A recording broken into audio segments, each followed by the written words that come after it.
नसेल हिम्मत तर घटना बदलण्याची नुसती तुम्ही एक तयारी करून दाखवा.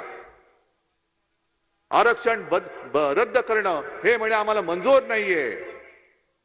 मग मंजूर नाही मग 10 वर्षामध्ये दिलं का नाही आरक्षण?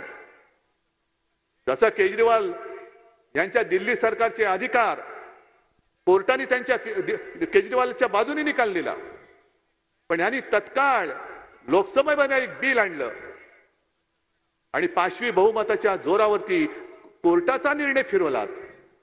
मग माझ्या धनगर समाजाचा मराठा समाजाचा आम्ही सांगत होतो तुम्ही घ्या तिकडे अधिवेशन, आम्ही पाठिंबा देतो, का तुम्ही आरक्षण नाही त्याने दिलं? पण आपण काय केलं हे सांगायचं नाही. शेतकऱ्याचे भाव शेतीमालाला दुप्पट भाव कधी मिळणार ते माहिती नाहीये.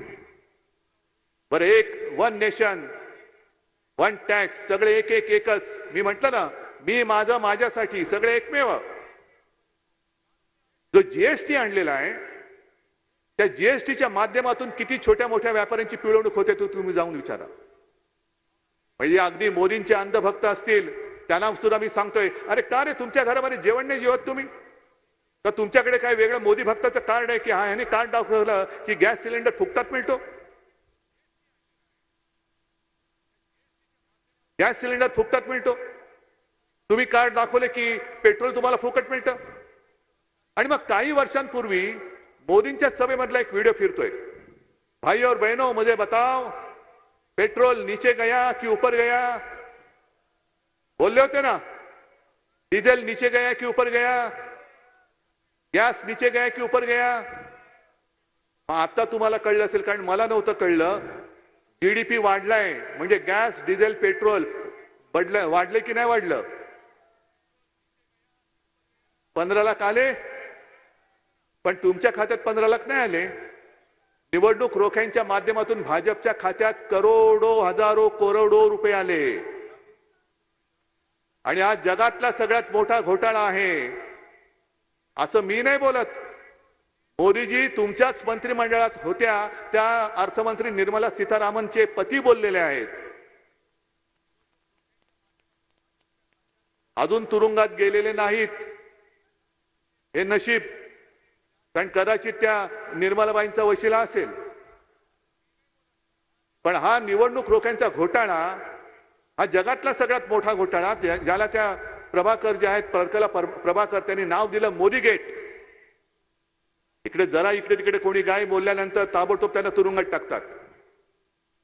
पण तिथे निर्मलाबाईंच्या पतीनेच तो पूर्ण मोठा त्यांचा गौप्यस्फोट केलेला आहे. बरं ते बोलल्यानंतर सुद्धा निर्मलाबाई म्हणतायत की आम्ही परत निवडणूक रोख्यांची योजना आणणार.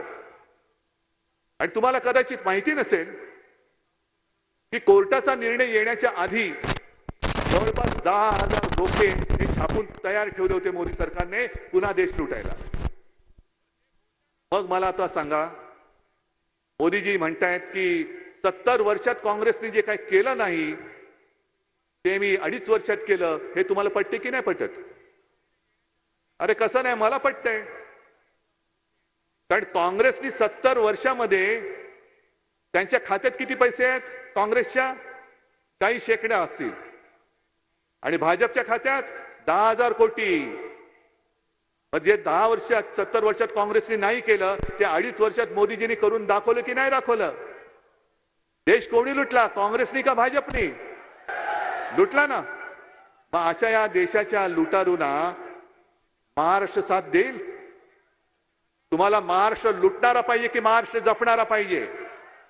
तुम्हाला महाराष्ट्राची अस्मिता जपणारा पाहिजे की महाराष्ट्राची अस्मिता पायदळीत तुडवणारा पाहिजे?